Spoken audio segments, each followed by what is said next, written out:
میاں صاحب، کووڈ کے باعث پورا پاکستان بند تھا، بادامی باغ مارکیٹ کھلی تھی۔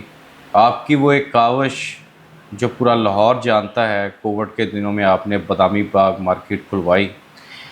حالیہ دنوں بھی سمارٹ لاک ڈاؤن جو بچت انرجی کے حوالے سے پنجاب حکومت کرنا چاہ رہی ہے، تو اس سمارٹ لاک ڈاؤن میں ریلیف دیا گیا ہے 1 گھنٹے کا تاجروں کو۔ کس طرح دیکھتے ہیں مجموعی طور پر حکومتی اقدامات؟ اس میں ہم نے پچھلے دنوں ایک پریس کانفرنس کی تھی عید سے پہلے۔ لاہور کی تمام تنظیمیں اور کاشف چودھری صاحب اسلام آباد سے تشریف لائے تھے۔ جی، تو میں نے مختلف چینل کو بھی یہ کہا تھا کہ میری چونکہ ہول سیل مارکیٹ ہے، یہ تو 8 بجے تک سوٹ کرتی ہے، یہاں ادر جتنی بھی ہول سیل مارکیٹ ہیں ان کو تو 8 بجے کا ٹائم سوٹ کرتا ہے۔ ریٹیلر کو 2 گھنٹے کا ریلیف دیا جائے۔ ریٹیلر کا مطلب یہ ہے کہ میں نے ایک چیز پرچیز کرنی ہے، جب میں 8 بجے اپنا کاروبار وائنڈ اپ کر کے بازار جاتا ہوں تو بازار بھی مجھے بند ملتے ہیں، لہٰذا 2 گھنٹے کا ریلیف دیا جائے۔ چلیں، حکومت کا شکریہ، انہوں نے اس کو 1 گھنٹے میں کنورٹ کر کے، لیکن اس میں جو نام دیا گیا سمارٹ لاک ڈاؤن کا، کیا یہ سمارٹ لاک ڈاؤن صرف تاجروں کے لیے اور مارکیٹوں کے لیے ہے؟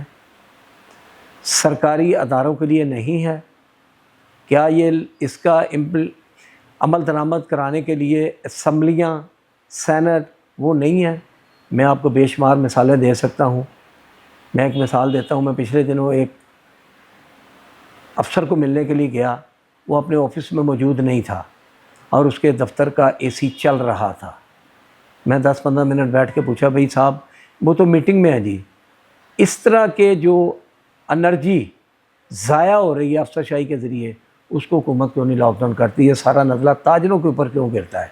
کیونکہ میری ذمہ داری اللہ پاک نے ڈالی ہوئی ہے تاجروں کی آواز بننے کی، تو میں یہ درخواست کروں گا کہ یہ ساری چیزیں ان محکموں کے اوپر بھی لاگو کی جائیں۔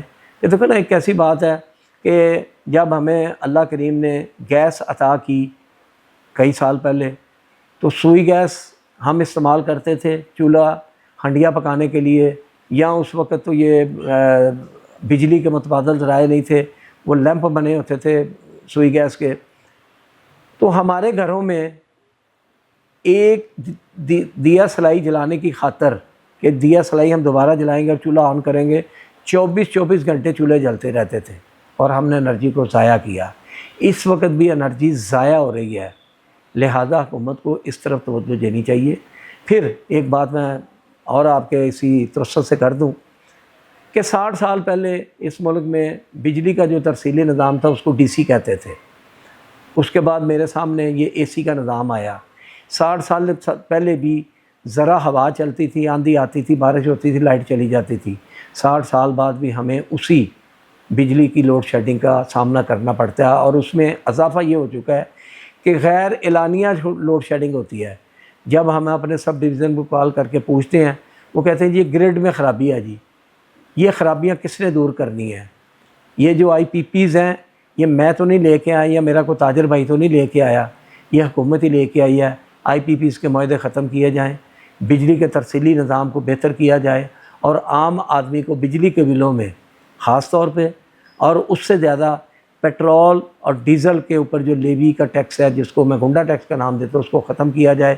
جب ایک چیز میں نے پرچیز کی ہے، بجلی کے پیسے دے رہا ہوں، تو اس کے اوپر 16 قسم کے مختلف ٹیکس وہ کس بابت میں لیے جا رہے ہیں، لہذا ان کو بھی ختم کیا جائے بجٹ میں۔ لاہور میں تاجر حقوق کی توانا آواز، ایشیا کی سب سے بڑی آٹو پارٹس مارکیٹ بادامی باغ کے پریزیڈنٹ وقار احمد میاں صاحب ہمارے ساتھ بات چیت کر رہے تھے۔